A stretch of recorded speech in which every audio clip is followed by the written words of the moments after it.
اب اگر تم روگردانی کرو گے تو جو پیغام میرے ذریعے تمہاری طرف بھیجا گیا ہے وہ میں نے تمہیں پہنچا دیا ہے، اور میرا پروردگار تمہاری جگہ اور لوگوں کو لا بسائے گا، اور تم اللہ کا کچھ بھی نہیں بگاڑ سکو گے۔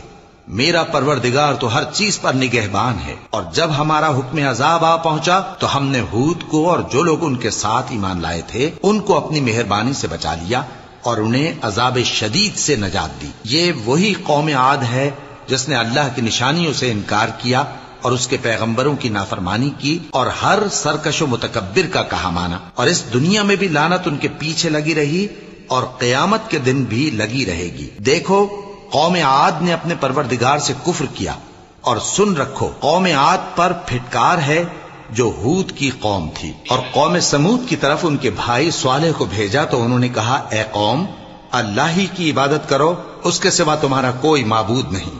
اسی نے تم کو زمین سے پیدا کیا اور اس میں آباد کیا، تو اس سے مغفرت مانگو اور اس کے آگے توبہ کرو، بے شک میرا پروردگار نزدیک بھی ہے اور دعا کا قبول کرنے والا بھی ہے۔ انہوں نے کہا کہ صالح، اس سے پہلے ہم تم سے کئی طرح کی امیدیں رکھتے تھے، اب وہ منقطع ہو گئی۔ کیا تم ہم کو ان چیزوں سے منع کرتے ہو جن کو ہمارے بزرگ پوجتے آئے ہیں؟ اور جس بات کی طرف تم ہمیں بلاتے ہو اس کی طرف سے ہم بڑے بھاری شک میں ہیں۔ صالح نے کہا، اے میری قوم، بھلا دیکھو تو، اگر میں اپنے پروردگار کی طرف سے کھلی دلیل پر ہوں اور اس نے مجھے اپنے ہاں سے نبوت کی نعمت بخشی ہو، تو اگر میں اللہ کی نافرمانی کروں تو اس کے سامنے میری کون مدد کرے گا؟ تم تو کفر کی باتوں سے میرا نقصان ہی کرتے ہو۔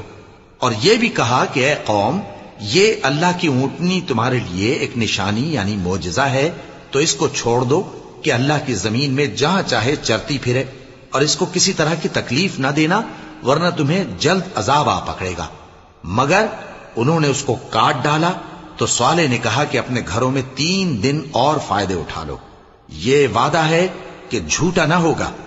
پس جب ہمارا حکم آ گیا تو ہم نے صالح کو اور جو لوگ ان کے ساتھ ایمان لائے تھے ان کو اپنی مہربانی سے بچا لیا اور اس دن کی رسوائی سے محفوظ رکھا۔